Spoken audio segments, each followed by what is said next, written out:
لە ڕاستی هێرش و پەلامار و بەردەمانەکانی دەوڵەتی داگیرکەری تورک بۆ سەر عێراق بەگشتی و هەرێمی کوردستان بە تایبەتی مێژوکی دوور و درێژی هەیە لە ماوەی ڕابردوودا لە چەند ساڵی ڕابردوودا بەدەیان و سەدان کەس خەڵکی سڤیل و مەدەنی لە هەرێمی کوردستان بوونە قوربانی هێرش و پەلامارەکانی دەوڵەتی تورکیا ئەوەی جارە جیا دەکاتەوە لە جارەکانی تر ئەوەیە کەەوە ئەم نۆ شەهید و 22 بریندارە لە ڕاستیدا تەنها جیاوازیەکە ڕەگەزی نەتەوەییانە کە ئەوان عەرەب بوون و لە ڕابردوودا ئەوانەی کە شەهید دەکران کورد بوون.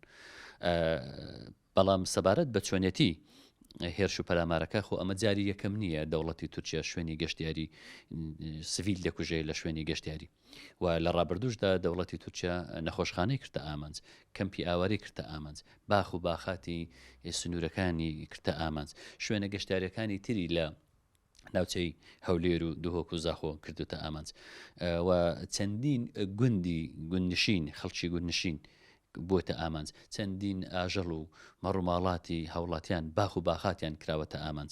لە ڕاستیدا ئەوەی دەوڵەتی تورکیا دێکا تاوانێکی نێودەوڵەتیە، تاوانە بەرامبەر بە مافی مرۆڤ پێشێلی مافی مرۆڤ، تاوانێکە بەرامبەر بە سیادەی وڵاتان دەیکا و تاوانێکە لە مێژووی مرۆڤایەتیدا هەموو ئەو جۆرە تاوانە بە تاوانی جینۆساید و بە تاوانی مرۆڤکوژی و بە تاوانی نێودەوڵەتی لە قەڵم دراون.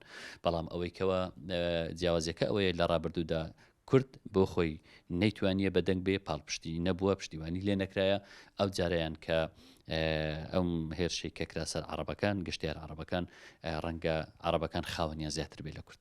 تورکیا لەوەدا مەبەستی ئەوەیە ناوچە گەشتیارەکان دەکوژێ بە هەموو عێراق بڵێ ئەو هیچ شوێنە ئامین نییە و ئەم گەشت مەکەن بۆ ئەو شوێنانە دەبینە ڕۆژانە بەدەیان و سەدان کۆمپانیە بە هەزاران خەڵک دەگوازنەوە لە عێراقەوە بۆ هەرێمی کوردستان. ئەم پێی باش نییە ئەم گەشە ئابوووریە هەبێ ڕەنگە وای ببینێ ببێتە هۆکارێک بۆ ئەوەی گەشەی گەشتیاری لە هەرێمی کوردستان کەم بێ و خەڵک زیاتر ڕوو لە تورکیا بکەن. ئەمە هۆکارێکە. هۆکاری تریش ئەوەیە تورکیا ئێرە بە بەشێک لە خاچی خۆی دەزانێ و هەوڵی داگیرکردنی دەکا و ئەمە جۆرێکە لە تەحەداکردنی حکوومەتی عێراقی کە تورکیا دەیکا. بەڵام پێم وایە ئەم فشارێکە ئێستاکە لە بەغدا و لەسەر ئاستی نێوخۆی شقامی عێراقی دروست بووە ڕەنگە تورکیا بازەکەی بدا و بە ئاسانی لێ دەرنەچێت. ئێمە سەیری هەموو ئەوەکان بکەین ئەم فشارانەی کە ئێستا هەیە لەسەر ئاستی عێراق و هەرێمی کوردستان هەموو هێز و لایەنە سیاسیەکانی عێراق بە وەک حیزبەکان وەکو دامەزراوە ڕسمیەکانی دەوڵەتی عێراقیش ئیستنکاریان کرد و شەرمەزاریان کرد کاردانەوەیان هەبوو. بە هەمان شێوە لە هەرێمی کوردستانی هەرسێ سەرۆکایەتیەکە ئیستنکاریان کردیەوە و ئەم تۆبارانیان شەرمەزار کردووە. بەڵام لە ڕاستیدا شەرمەزارکردنەکەی یان بڵاوکراوەکانی هەرێمی کوردستان هەرسێ سەرۆکایەتەکەی جۆرێک لە شەرمانەیە.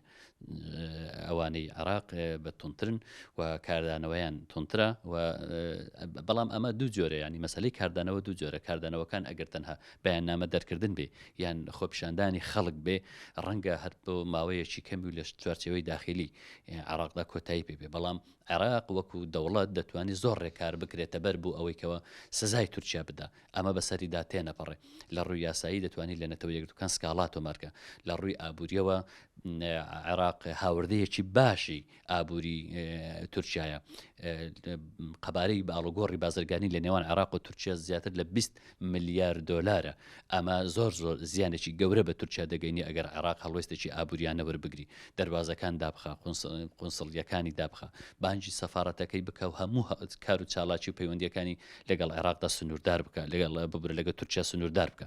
ئەمە تورکیا دەخاتە دۆخێکی خراپەوە لە کاتێک ئێستا تورکیا خۆی لە دۆخێکی سیاسی خراپدایە، لە دۆخێکی ئابووریدا ڕووخاودایە و لە دۆخێکی دیبلۆماسی پەککەوتودایە لە ناوچەکە. بۆیە عێراق چونکە سیادەی هەیە دەوڵەتە دەتوانێت زۆر هەنگاوی فعلی و عملی بەهاوێ. من پێم وایە دەرفەتێکی زۆر باش بۆ کورد هاتوتە ئاراوە. ئەگەر لە ڕابردوودا کە شەهید بوون و هێرش و پەلامارەکان تەنها بۆ سەر هەرێمی کوردستان و خەڵکی کورد بوو، کورد ئەو جورئەتەی نەبوو یان ئەو پاڵپشتەی نەبوو بەدەنگ بێ. ئەمڕۆ شەقامی عێراقی هاتوتە سەرخەت، حکوومەتی عێراقی پەرلەمانی عێراقی دامەزراوەکان خەڵک بەگشتی هاتوتە سەرخەت. بۆیە لە هەمان کاتدا هەرێمی کوردستانیش پێویستە بە خەڵکو بە حیزب بە دامەزراوەکانیەوە لە عێراقیەکان لە عربەکان تونتر بێنە سەرخەت و ئینتقامی ئەو دەستدرێژیانی ڕابردووی تورکیا لە هەرێمی کوردستان بکەنەوە چونکە دەیان قات زیاتر ژمارە کوژراوەکانی هەرێمی کوردستان زیاترن لەو ژمارەی کە دوێنێ شەهید بوون. ئەمەش ئەوە دەگەینێ دەبێت دەرسێک بە تورکیا بدرێ ئیتر جارێکی تر هێرش و پەلامارەکانی بۆ سەر خاچی عێراق بەگشتی و هەرێمی کوردستان بە تایبەتی دووبارە نەبێت.